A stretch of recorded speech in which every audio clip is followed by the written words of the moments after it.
8. मैं आधी रात को अथर्व की छत पर बैठा पापा के आने का इंतजार कर ही रहा था कि मुझे आयशा के सेंट की खुशबू आई। अथर्व सही कहता था, ये वाकई वैम्पायर रही होगी, तभी उसके आने की आहट नहीं हुई। अचानक उसने पीछे से मुझे पकड़ लिया। मेरी तो भाई साहब तशरीफ ही फट गई।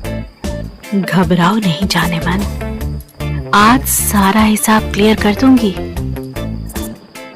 जब तक मैं कुछ बोलता वो समझ गई कि मैं अथर्व नहीं हूं। वो अचानक चिल्ला पड़ी, हे चिल्लाओ नहीं, पापा आ जाएंगे। वो अचानक मुझसे दूर हुई। हाय अल्लाह, पार्थिव तुम यहां क्या कर रहे हो? अथर्व कहाँ है? अल्लाह बचाए, अथर्व ने तुम्हें क्यों बिठाया यहां? कहीं तुम दोनों मिलकर तो नहीं?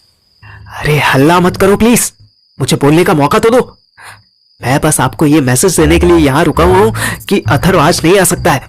उसके पापा बार बार छत पर आ रहे हैं। जब पापा छत पर आ रहे हैं तो उसे भी छत पर होना चाहिए ना? सच बताऊं तो मुझे उम्मीद नहीं थी कि आयशा इतना दिमाग लगा सकती है। मैंने जल्दी से एक झूठ सोच लिया। वो असल में हम दोनों वीडियो गेम खेल रहे थे। फाइनल सेमेस्टर चल रहा है ना, तो पापा ने डांट दिया और दोनों को अलग अलग पढ़ने के लिए बैठा दिया। इसलिए वो नीचे रूम में है और मैं ऊपर। ऐसा क्यों? उसे ऊपर होना चाहिए ना। वो ऊपर रहता तो मैं नीचे रह लेती। बाप रे, क्या कमीनी औरत है आयशा भाभी। अभी कैसे घबराने का नाटक कर रही थी। अब जो भी है यही है, पापा ने ऐसे ही डिसाइड किया है। हमारे यहाँ तो ऐसे ही होता है। अच्छा, अब तुम हम दोनों का राज जान गए हो। अब तुम हमें ब्लैकमेल करने की कोशिश तो नहीं करोगे? फॉर योर काइंड इंफॉर्मेशन, मैं हमेशा से सब जानता था। और उस फक्कड़ के पास है ही क्या जो उसे ब्लैकमेल करूं। उसका कैंटीन का बिल भी श्रेया देती है। उसके पास ना सही, हमारे पास तो बहुत कुछ है। आयशा ने खुद को बड़ी अदा से टच किया। मेरा दिल इतनी जोर से धड़क रहा था कि लगा मुंह से बाहर ही निकल आएगा। कहीं तुम ही हमें ब्लैकमेल करने की कोशिश करने लगे तो हम क्या कर लेंगे? वो जाकर फोल्डिंग बेड पर बैठ गई। क्या ऑस्कर विनिंग एक्ट्रेस थी। अभी 2 मिनट पहले हाय अल्लाह उफ अल्लाह कर रही थी और अब खुद ब्लैकमेल करने का ऑप्शन दे रही है। लेकिन मुझे ये भी याद था कि पापा किसी भी वक्त ऊपर आ सकते थे, पर सामने प्यासी चुड़ैल जैसी आयशा ऐसे देख रही थी कि मेरा कहीं का खून कहीं और पहुंच रहा था। मेरा फेस ही ऐसा कार्टून है कि मैं कुछ करना चाहूं भी तो मेरे साथ कोई कुछ नहीं करना चाहेगी। लाइट तो वैसे ही इतनी कम है यहाँ। राइटिंग डेस्क का बल्ब भी बंद कर दिया तो फेस दिखाई ही नहीं देगा। कैसा है, क्या फर्क पड़ेगा? मेरी हालत अब अचानक अथर्व जैसी हो गई। मेरे अखरोट भी अब मुंह में आ गए थे। आयशा साफ साफ बता रही थी कि उसे अथर्व या पार्थिव से नहीं बल्कि उनके बोल से मतलब है। जिंदगी में फर्स्ट टाइम मैं इतना कंफ्यूज हो रहा था। एक तरफ दोस्ती दांव पर लगी थी, दूसरी तरफ वर्जिनिटी। लेकिन यहां से एक गली दूर रात के 1:30 बजे मुन्नी के घर पहुंचते ही अथर्व को अब कोई कंफ्यूजन नहीं था। अथर्व मुन्नी के ऊपर था। आयशा के साथ होते समय उसे श्रेया की याद आती थी। अब मुन्नी के ऊपर था तो उसे आयशा की याद आ रही थी। कमरे में अंधेरा था, इसलिए कम से कम मुन्नी की फटूरे जैसी सूरत उसे नहीं दिखाई दे रही थी। लेकिन सूरत के अलावा भी मुन्नी के सब कुछ फटूरे जैसा ही था। वो सबसे ज्यादा आयशा की दिल जीत लेने वाली खुशबू मिस कर रहा था। तभी मुन्नी ने उसे टोक दिया, रुको ना, ऐसे मजा नहीं आ रहा होगा तुम्हें। मुझे तुम्हारे साथ कैसे भी मजा नहीं आने वाला। अपनी कहो, तुम्हें क्या दिक्कत है? ओह मेरे हैंडसम हंग, तुम तो अंडर एस्टिमेट कर रहे हो मुझे। हटो जरा। अथर्व उसके ऊपर से हटा। ये क्या कर रही हो? कभी डॉगी नहीं देखा क्या? अब जैसे मैं कहती हूँ वैसे करो। अथर्व ने ऑर्डर्स फॉलो किए। ये पहले क्यों नहीं किया? अपनी पूरी ताकत लगा दो।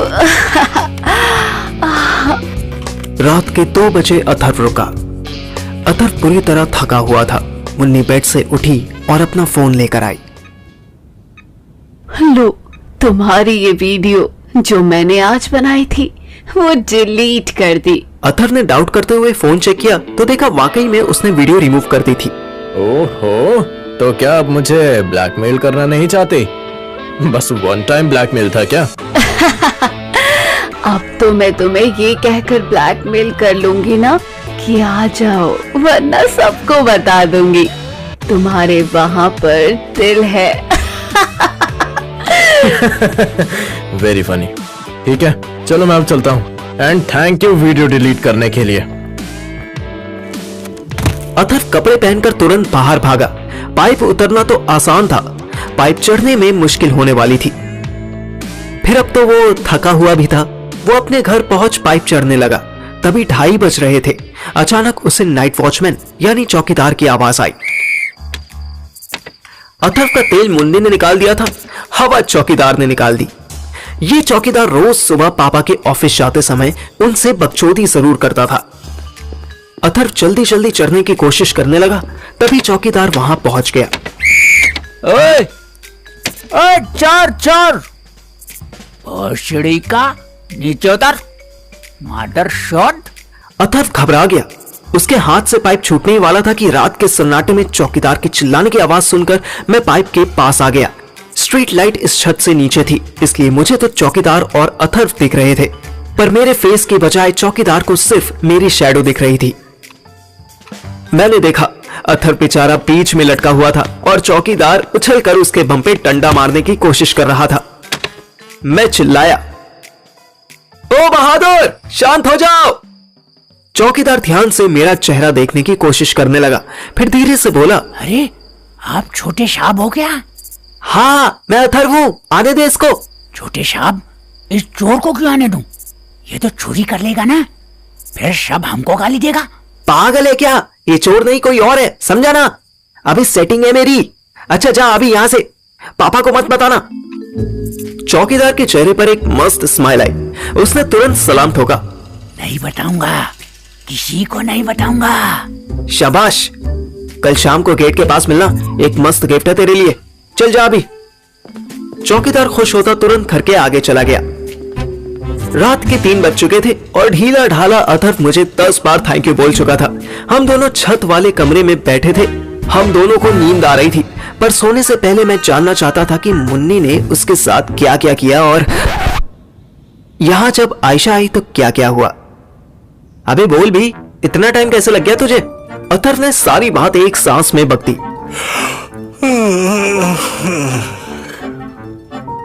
क्या बताऊं यार तुझको, मैं एक ही रात में 2 बार ब्लैकमेल होने वाला मैं पहला लड़का कहलाऊंगा। अबे वो तो ठीक है, पर ये डॉगी वाला क्या सीन है बे? वो सुबले हुए कद्दू के साथ तो तुझे करने में ऐसा लगा होगा जैसे कटोरी में चम्मच घुमा रहा हो। मेरी बात सुनते ही अथर जोर से हंसा।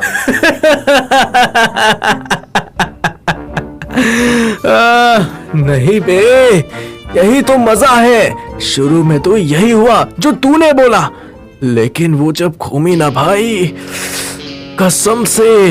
भैंस की आंख, तू ये तो नहीं कहना चाह रहा ना कि तुझे मुन्नी के साथ मजा आ गया, वो भी डॉगी पोज में? देख, वो बोली तो यही थी कि वो डॉगी पोज है, पर क्या था वो हाथी पोज? साले हाथी नहीं, छोटा हाथी पोज।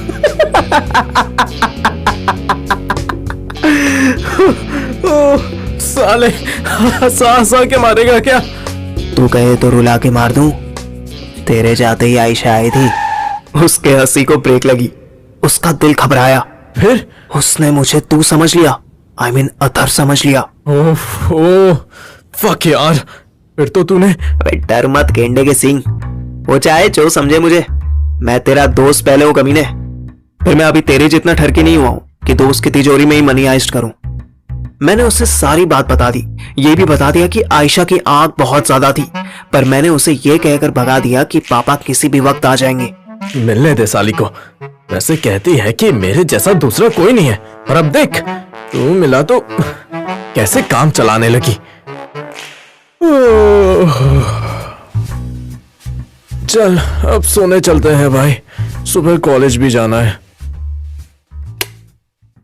हम दोनों उसी बेड पर एडजस्ट कर सो गए। सुबह 8 बजे जब 10 अलार्म बजे तब जाकर हम दोनों होश में आए। हम फटाफट मुंह पर पानी के छींटे मारकर राधे श्याम कॉलेज पहुंचे। श्रेया हमसे पहले ही राधिका मैम की क्लास अटेंड करने पहुंच चुकी थी।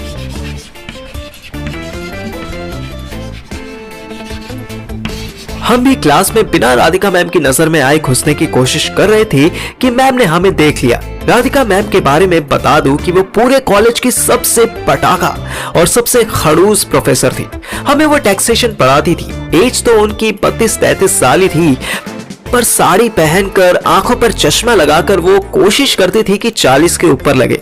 हमने उनका निकनेम चिड़चिड़ी चमेली रखा हुआ था। हमें लेट आता देखते ही वो अचानक चिल्लाई, hey you two, get out of the class. Late आने वालों के लिए मेरी क्लास में कोई एंट्री नहीं है। पूरी क्लास हम दोनों की ओर देखने लगी।